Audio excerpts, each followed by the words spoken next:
और जैसे ही द्वारकाधीश ने तीसरी मुट्ठी चावल उठाकर फांक लगानी चाही, रुक्मणी ने जल्दी से उनका हाथ पकड़कर कहा, क्या भाभी के लाए इन स्वादिष्ट चावलों का स्वाद का सारा सुख अकेले ही उठाएंगे स्वामी? हमें भी तो ये सुख उठाने का अवसर दीजिए। द्वारकाधीश मुस्कुराए, चावल वापस पोटली में डाले, उठाकर अपनी पटरानी को दे दिए। सुदामा के साथ बातें करते हुए कृष्ण कब उनके पांव दबाने लगे ये सुदामा को पता ही ना चला। सुदामा सो चुके थे, किंतु कृष्ण अपनी ही सोचों में मगन उनके पांव दबाते हुए बचपन की बातें करते चले जा रहे थे। तभी रुक्मणी ने उनके कंधे पर हाथ रखा। कृष्ण ने चौंक कर पहले तो उन्हें देखा, फिर सुदामा को, फिर समझकर वहाँ से उठकर अपने कक्ष में चले आए। कृष्ण की ऐसी मगन अवस्था को देखकर रुक्मणी ने पूछा, स्वामी, आज आपका व्यवहार बहुत ही विचित्र प्रतीत हो रहा है। आप जो इस संसार के बड़े से बड़े सम्राट के द्वार का आने पर उससे तनिक भी प्रभावित नहीं होते,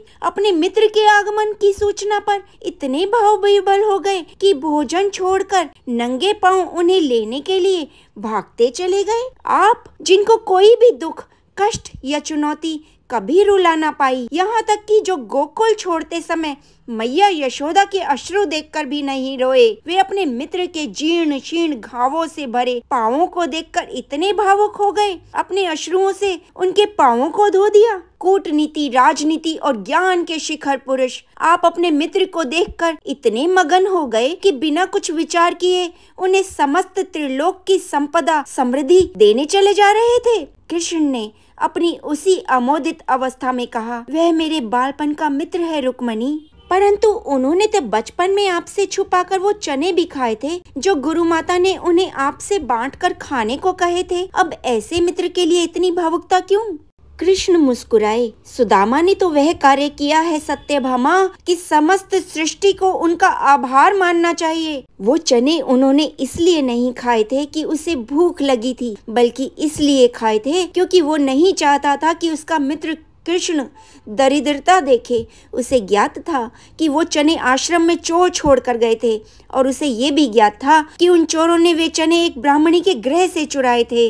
उन्हें यह भी ज्ञात था कि उस ब्राह्मणी ने ये श्राप दिया था कि जो भी उन चनों को खाएगा वह जीवन पर्यंत दरिद्र ही रहेगा। सुदामा ने वे चने इसलिए मुझसे छिपा कर खाए ताकि मैं सुखी रहूं। वो मुझे ईश्वर का कोई अंश समझता था, तो उसने वो चने इसलिए खाए क्योंकि उसे लगा यदि ईश्वर ही दरिद्र हो जाएगा तो संपूर्ण सृष्टि ही दरिद्र हो जाएगी। सुदामा ने संपूर्ण सृष्टि के कल्याण के लिए स्वयं का दरिद्र होना स्वीकार कर लिया। कल्याणी, इतना बड़ा त्याग रुक्मणी के मुख से स्वतः ही निकला।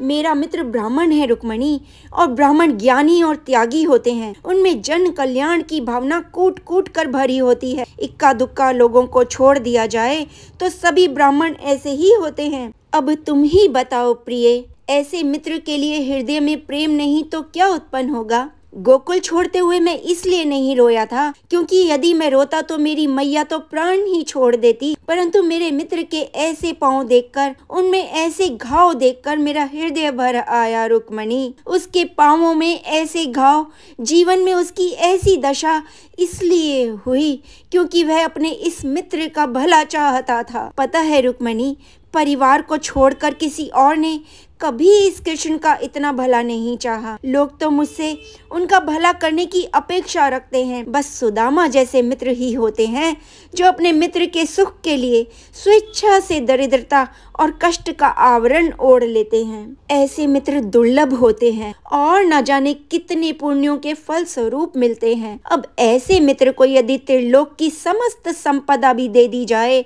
तो भी कम ही होगा। कृष्ण अपने भावुकता से भराए स्वर में बोले। इधर कक्ष में समस्त रानियों के नेत्र सजल थे, उधर कक्ष से बाहर खड़े सुदामा के नेत्रों से गंगा जमुना बह रही थी। हरे कृष्णा हरे कृष्णा। हे कृष्ण भगवान, आज आपसे इतनी ही विनती है, कृष्ण कथा सुनने वाले अपने सभी भक्तों की हर मनोकामना पूरी करिएगा। राधे राधे। जो भी सनातनी कथा सुनना चाहते हैं नीचे कमेंट में लिखिएगा, मैं जरूर आपको कथा सुनाऊंगी। हरे कृष्णा राधे राधे।